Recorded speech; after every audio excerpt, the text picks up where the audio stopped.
Hello. Um, I understand that my beloved alma mater, the University of Chicago, has decided to pause the admission of graduate students in all those departments which require the study of a language. If the university doesn't teach languages, and also if its best teachers do not teach languages, what exactly is its point? Interpretations of texts and theories in the empirical fields, all of them, will come and go. But training in languages, including the languages of mathematics, is the key to the door. Show me someone who is familiar only with English, and I'll show you someone who doesn't understand English. Now, part of my effort here is to persuade you that the difficult initiation is worth the price. There is no royal road to learning Greek. But if you wish to meet Circe in her bed, boys and girls, there are certain preparations you'll need to make. It's learn Greek or lose your balls. This is called Yet the Mind Within Stayed Steady, or Behind Blue Eyes. It's about Odyssey Book 10, lines 230 to 273. The first bit I'll read is lines 230 to 42. I should say that the subject of these lines, is Circe. And the fact that I need to point that out to you is not beside the point.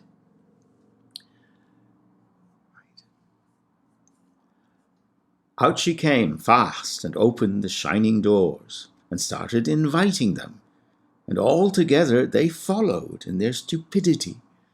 Eurylochus stayed back. He suspected there was a trick.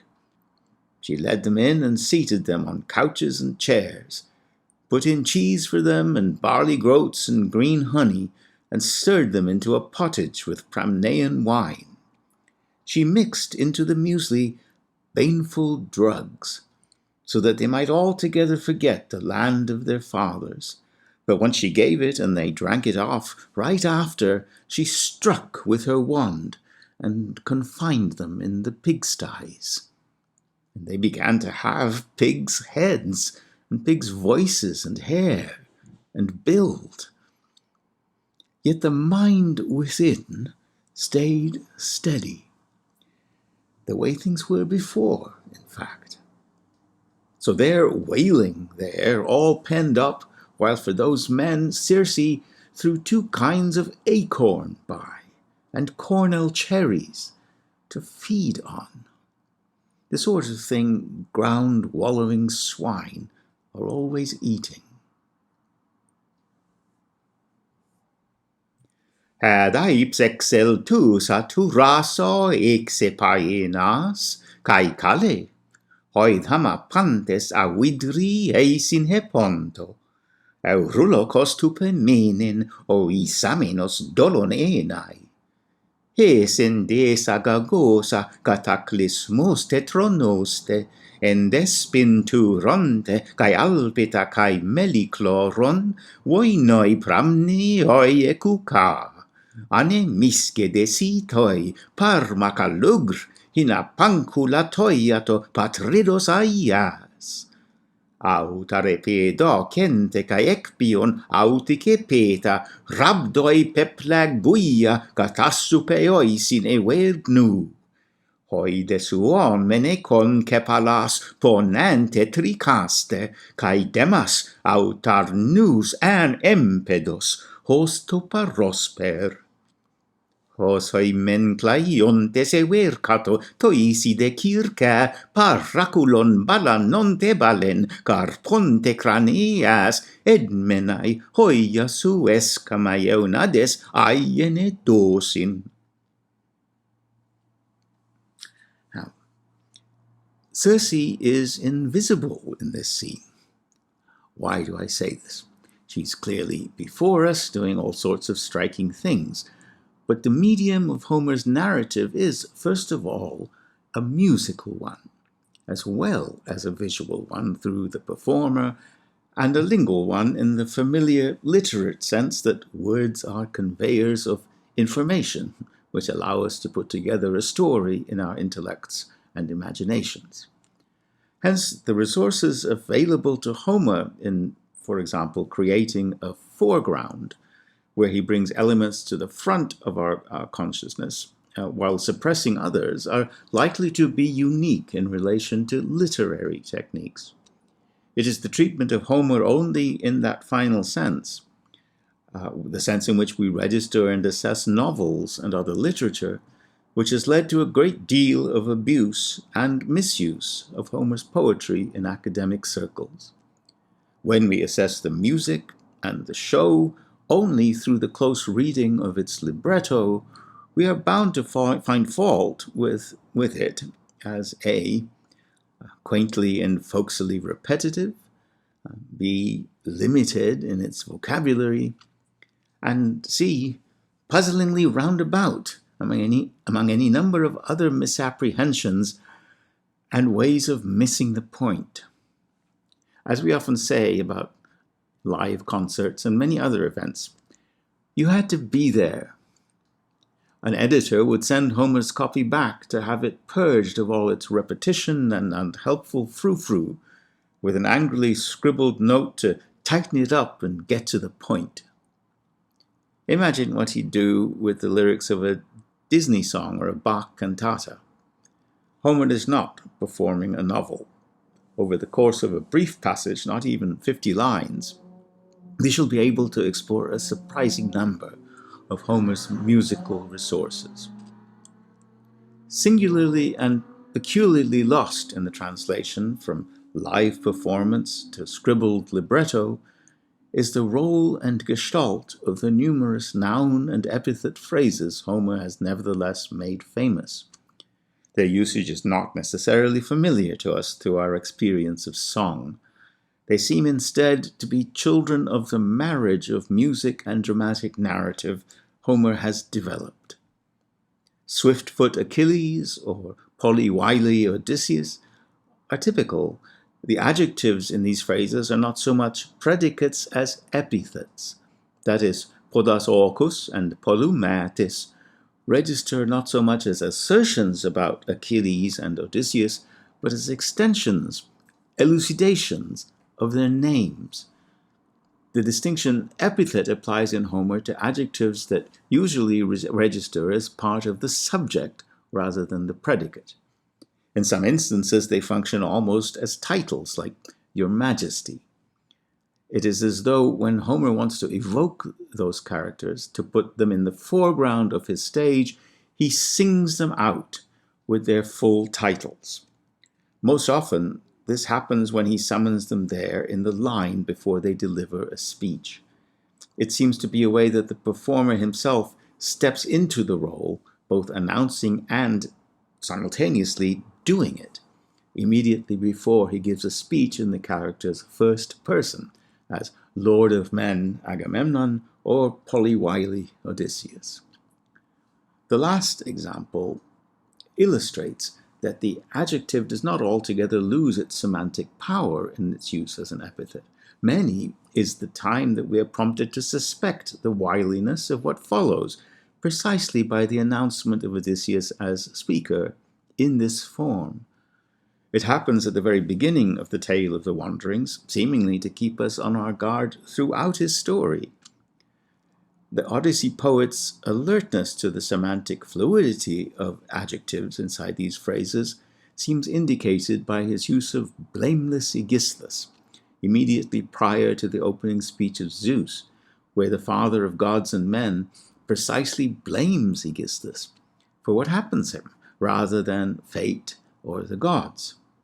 Paolo Vivante cites a number of instances in Homer where an epithet is used outside of its customary noun and epithet phrase, this time separated from its intended subject as an adjective in the predicate. It can in fact acquire a sense which contrasts even with its apparent sense inside that phrase. I comment. It is as though the lexical signification of these epithets is thrown into peculiarly sharp relief when they are removed from their more oral and evocative role within the dancing phrase. To stretch a point, one might even say that the epithet and the adjective are different words. That's from my book, The Dance of the Muses, Choral Theory and Ancient Greek Poetics. The instance of blameless Aegisthus is striking, however, in that blameless, amumon, is here very much an epithet, not a predicate adjective. Its deployment immediately before Zeus's accusing speech seems therefore overtly provocative.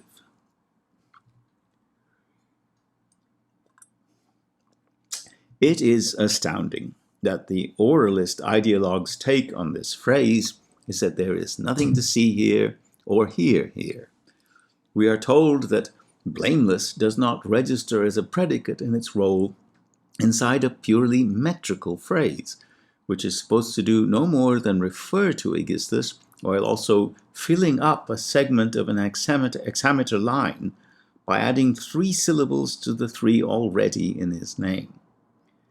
But even those of us who register an obvious contextual irony in Homer's use of the phrase, or perhaps even a difference between Homer's assessment of Aegisthus and Zeus's, need also to recognize the more elemental musical effect of the name plus epithet rhythm. Homer thereby summons Aegisthus to the forefront of our consciousness, before Zeus goes on to complain about him in his speech. It is only when Zeus has made his point about the man of fixing blame that Homer's prior evocation resurfaces as a dissonant resonance in the musical memory. The sequence bespeaks design. This does not mean it is good design.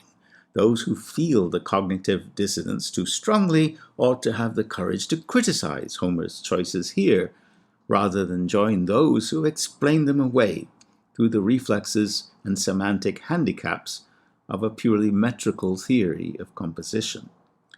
They then make up a tradition based on this theory as though it was some sort of primitive achievement to fill up a line of hexameter verse and call this tradition oral, although it completely ignores Homer's inbuilt pitch accents and phrasal melodies.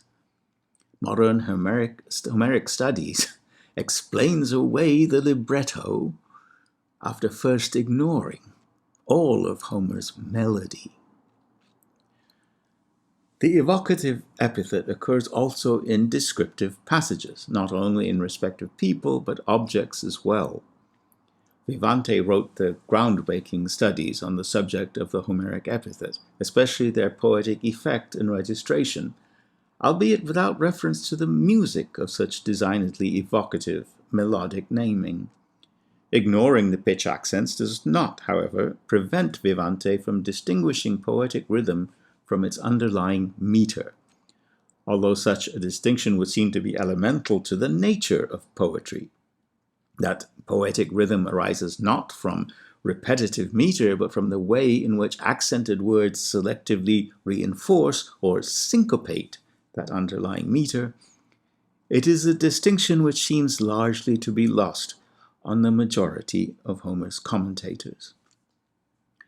Now, this is from Vivante, and he comments on a line which I shall first read to you in a couple of ways. First, in the way that I think Vivante must hear it, that is as a metrical artifact, which would sound like this, where you emphasize the downbeats of each dactyl.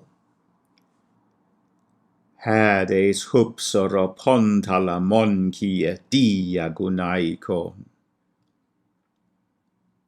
And here, let me do it using the law of tonal prominence that I discovered in my work, the new theory of the ancient Greek accent. Hades hupsoropon talamon kie diagonaikon. And the translation that Vivante gives is, and she, to the high-roofed chamber she went, the divine among women. Now here's Vivante. We have a simple act of going, but notice how it is expressed. From the initial she to the final noun, Helen's presence spreads through the verse, quickened by the nimble verb, that's kie, near the center. The effect is one of lightness and solemnity at once. The epithets give fullness to the moment by simply touching off what is there. We linger upon steadfast shapes even while the passing act removes them from our view. Transience finds solidity, and solidity is in turn dissolved. We have rest in movement and movement in rest, at once tranquility and motion. A translation such as Helen, divine among women, went to the high-roofed chamber would only give us embellished description. The force of Homer's verse lies in its rhythm, in the way the words take position, in the way each pause hints suspense, and in the way the parts integrate to realize a growing presence. It would be inadequate merely to point out a combination and adaptation of metrical formulas. The verse has an intrinsic unity, and it came on one wave of rhythm. That's Paolo Vivante from his book, Homeric Rhythm, A Philosophical Study. The descriptive phrase, radiant among women, diagonaikon, seems in this equally predicate and fulfilling epithet, separated as it is from its subject she, the monosyllable he in Greek, at the beginning of the line. One needs to remember, when one is obliged to ingest this poetry as words on a page, that this is a separation not in space, but in time. The phrase at the end knits the line into both a rhythmic and semantic whole, reaching back past an anapestic run through the high-roofed chamber, hupsoropon talamon, to irradiate its solitary subject, she, back at the beginning of the line. Helen's presence spreads through the verse. Now, what does this all have to do with Circe and her invisibility? It turns out that Homer is strangely coy about how he introduces her and presents her. When viewing and hearing the performer in front of you, Circe becomes obviously seen in one way, and yet unseen, unfocused, almost as if she's behind you. It's said she calls to Eurylochus and his men, but Homer, that is Odysseus, who is making the speech, giving the narrative, Odysseus gives her no speech. She is merely a she, with no further depiction or evocation beyond her several actions. Her presence does not so much spread through the verse like Helen's, but haunts it like a ghost. We only hear her name, at last, 11 lines later, lonely at the end of a line with no epithet or title. She had in fact been invoked earlier with a flurry of epithets and adjectives when the men first reached her threshold. They took their stand in front of the door of the goddess Pretty Braids, and they began to hear Circe within, singing with a beautiful voice as she went back and forth at her loom, a big one, ambrosial, a web for goddesses, finely woven and tasteful and bright, as their work tends to be. Estandeni tu reisi, teas caliploca moio, circast endonacon, avedu sas opicalei, istone poi comenas, megat ambroton, hoia teahon, leptate cae carienta, cae agla verga pelontai. Note, however, that though Circe, goddess of beautiful braids, is summoned to the front of the imagination's stage by name, epithets, adjectives, and sounds, and her web and loom even more so, she's all the same invisible to the men at this point, heard, not seen. Keats says about the images on a Grecian urn that heard melodies are sweet, but those unheard are sweeter. In the Greek of the line, Kirkas dendonakon awedu sas opikale, and they began to hear Circe within singing with a beautiful voice. We almost hear her directly through the liquid, pitch-accented long vowels. Is a goddess heard but not seen even more beautiful? When Circe actually appears, however, out the door, she's just a she. It's the doors themselves that are shining. The focusing power of Homeric versifying keeps her in our periphery, but illuminates the opening of her doors. You'd expect the awesome revelation of the goddess to be the focus of the poet's gaze, not the bloody doors. Eurylochus suspects a trick and stays back, so we have no eyewitness to what goes on next within. Perhaps we are to suspect that Odysseus must have become intimate with Circe to find out. Perhaps we have expected that intimacy all along. Eurylochus for now stays outside, but Odysseus, the initiate, must have already passed through those doors. The lines that follow describe the wholesome cheese, barley, honey, and wine with which Circe makes a porridge for her guests. There is not even a personal pronoun. Verbs in the third person serve to supply a subject. The key ingredients, however, are baneful drugs, parmakalugra, which would cause the men to forget the land of their fathers. Hence, Circe's recipe could induce an effect similar to that of the lotus flower. The description is conditional, however. It expresses an intent rather than an actual result. I say this because it is evident after their transformation that the men are wailing in sorrow. It seems not unreasonable to suppose that their despair may stem from the drugs not quite working, and they are in straits, most of all, about never reaching home. But is it not possible that their wailing is existential and would have been triggered even if they weren't homesick? The reason for despair may come purely from their transformation. The next stage of Circe's enchantment of the men after their ingesting her pottage is initiated by a strike of her wand. It is not clear whether she is meant to strike each of the 21, or if she strikes the air over them somehow. The performer needs to decide what to do with his staff. Immediately she confines them in her pigsties, which are apparently a part of her interior design. Only then do they start to turn into pigs. Is the sequence important? Or is it fanciful to think that merely confining men in sties is halfway to turning them into pigs? The confinement and separation from society's table seem to be significant.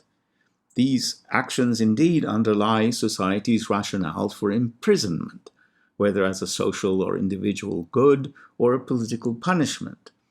Rehabilitation seems an option beyond the pale for mortals in Circe's eyes. All go to the sties. Their change in diet is marked, just as it was between immortal and mortal diners at Calypso's table.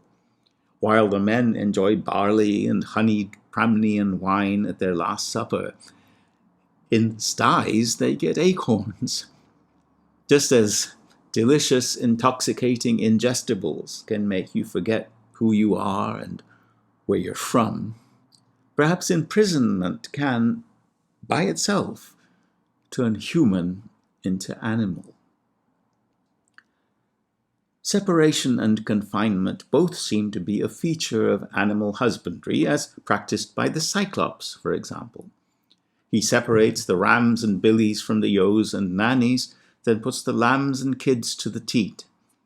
The sorting and the counting express his control, his dominion, shall we say, over the animals, but in Polyphemus' case, also allow him to express his care for them. Sorting and numbering his flocks seem to be essential reflexes of an overseer in the Odyssey, whether that is Proteus and his seals, Penelope and her geese, or the sun himself over the cattle of the year's days. But there is an unexpected twist to the story of the men's confinement and transformation. This appears to transcend the physical aspects of growing pig hair and being imprisoned in a sty. The sting in the tale is also an unexpected musical climax, which must be lost on those who disregard Homer's pitch accents. And they began to have pigs' heads, and pigs' voices and hair, and build. Yet the mind within stayed steady, the way things were before, in fact.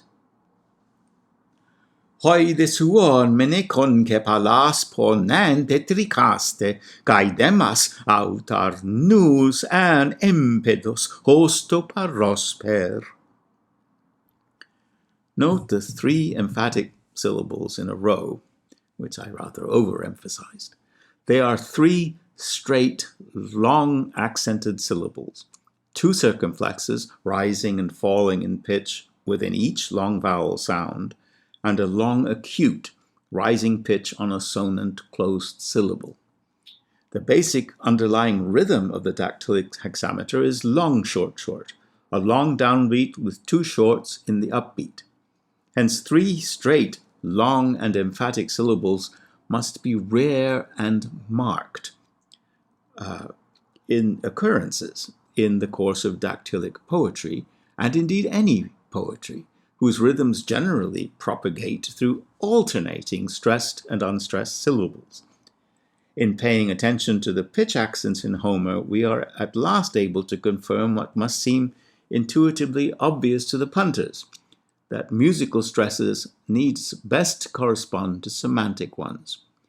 You cannot play the opening of Beethoven's Fifth or the Ride of the Valkyries to scenes of toddlers playing with blocks. If I figure out how to do that, I'll put a link to my most recent paper. It's called Debunking the Parry-Lord Oralist Hypothesis on the Composition of Homer, or Emmelas Techna, the Art of Intrinsic Melody. It's available at academia.edu, and it was published in Dramaturgias, a journal from Brazil. Now, yet the mind within stayed steady. If this means what it seems to mean, never have more portentous words gone ignored by the sorts of people who write about the history of philosophy. I have drawn the notion of within from the constituents of empedos, literally in the ground, and hence firm set or steadfast. But the context seems to justify my rendering. Externally, the men are becoming pigs in their heads, voice, hair, and bodily frame, but their mind was steadfast. This principally means that it did not change, like everything else about them.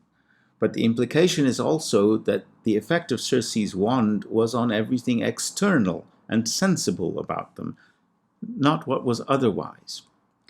It must be said, however, that there is as well a change in what the pigmen take inside themselves from outside, that is, their food. We take it that the men are still the men they were, though trapped inside pigs' bodies and natures.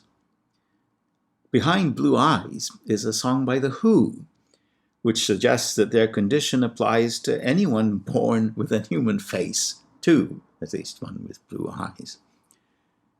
Even one with pretty blue eyes, which, by the way, I've known a pig to have. Perhaps lonely and misunderstood Polyphemus sings a song called Behind Blue Eye. No one knows what it's like. The shock of the rhythmic emphasis suggests that there is something shocking also, or terrifying, about the men's minds persisting through the metamorphosis into swine. What does Homer feel is the impact? Is this like a poet or a physicist or a revered grandmother being forced to do slave labor in a field? Or is it like a foreigner unable to communicate her medical emergency? Or is the terror rather something we feel, in the case that their mind persists steadfast in its faculty, but the men do not actually know that they are pigs eating acorns, like stockbrokers and Amazon shoppers? We are used to the mind-body distinction since Descartes, but Descartes' insight in the cogito is really more radical than that. The thinking being who doubts is separate from everything else it perceives, not only sounds and visions, textures, tastes and smells, but dreams. One might also include what we refer to as unconscious or subconscious processes in that list. Of all the representations of our conditions made since, Descartes seems closest to Homer's in these lines. One best tells what a speaker means by a word, however, when one has in mind what words he considers to stand in opposition to the one he uses. A mind-body distinction does not hold in those terms for Homer. In point of fact, it is difficult to imagine how one might translate the notion body into Homer's Greek, when applied to human beings, except in the sense of corpse, that is, soma or nekros. Homer's conceptions are generally concrete. Even nous, mind, is usually intention, thought. But in this instance, he does seem to be pointing to the mind as a being or faculty. Homer's concreteness bears out in a number of distinctions which witness a plurality in our condition, not a duality. Aside from the mind, nous, there are also the usually plural phrenes, which I render mind's vessels, taking a hint from the lungs. Then there's the thumos, the hot living breath, which appears to be the main seat of consciousness. Odysseus is famous for speaking to his thumos, chiding it to bear up under duress. When Hector revives on the battlefield, his thumos is said to be regathered.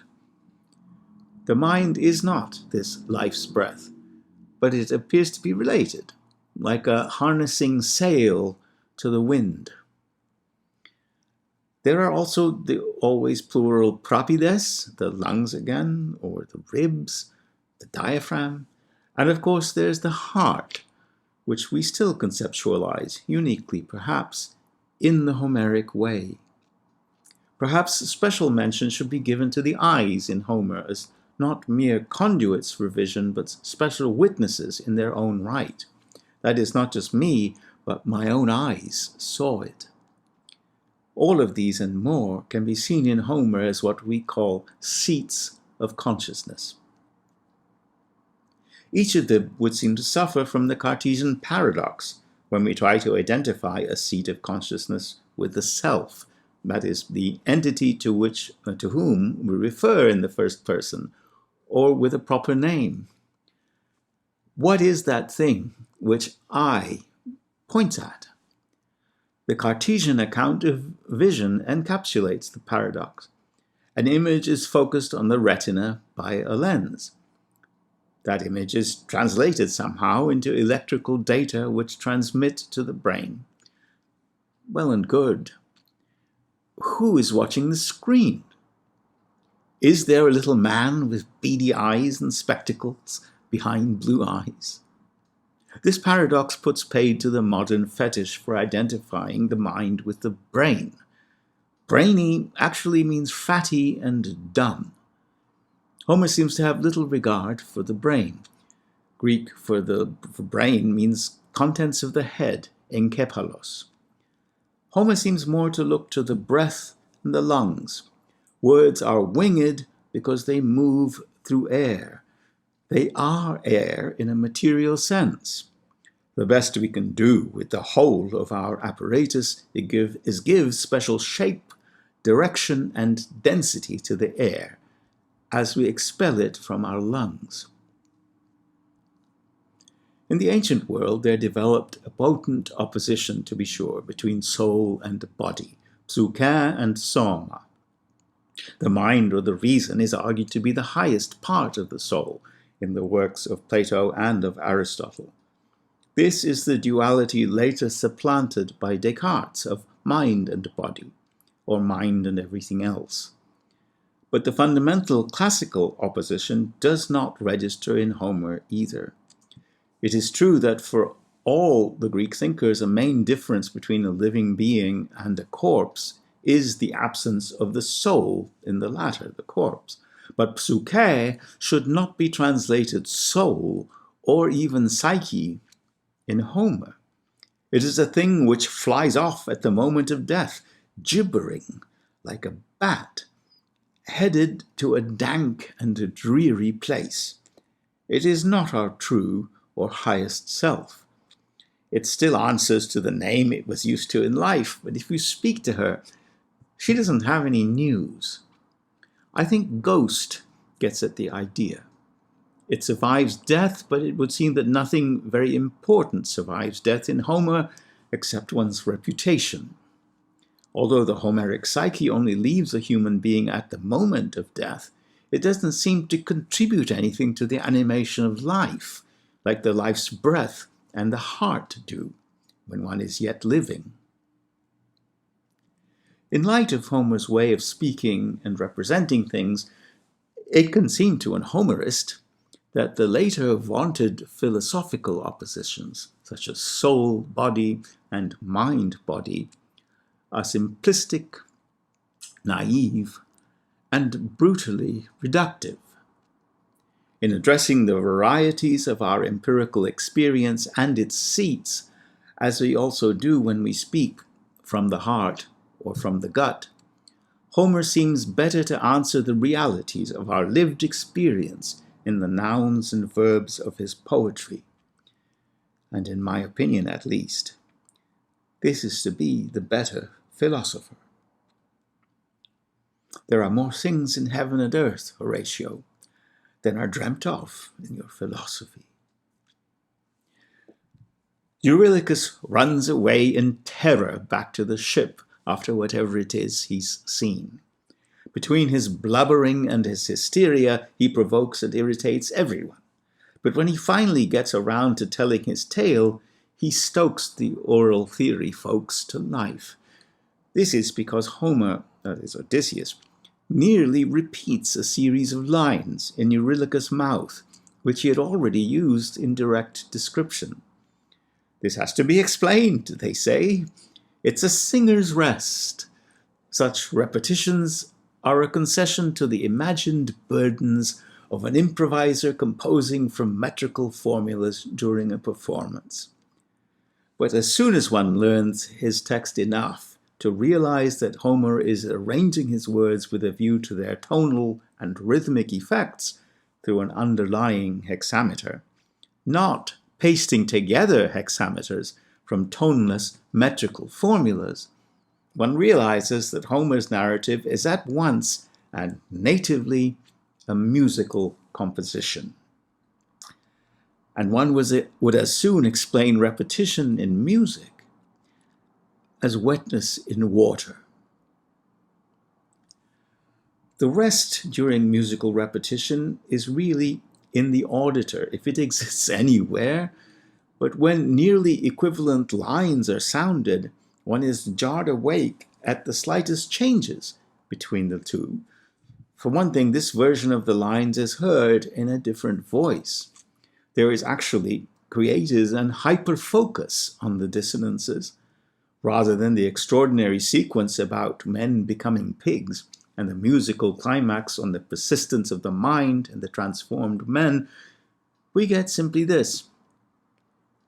And they vanished at the same time as a group, nor did a one of them emerge into light and I sat a long time on the lookout.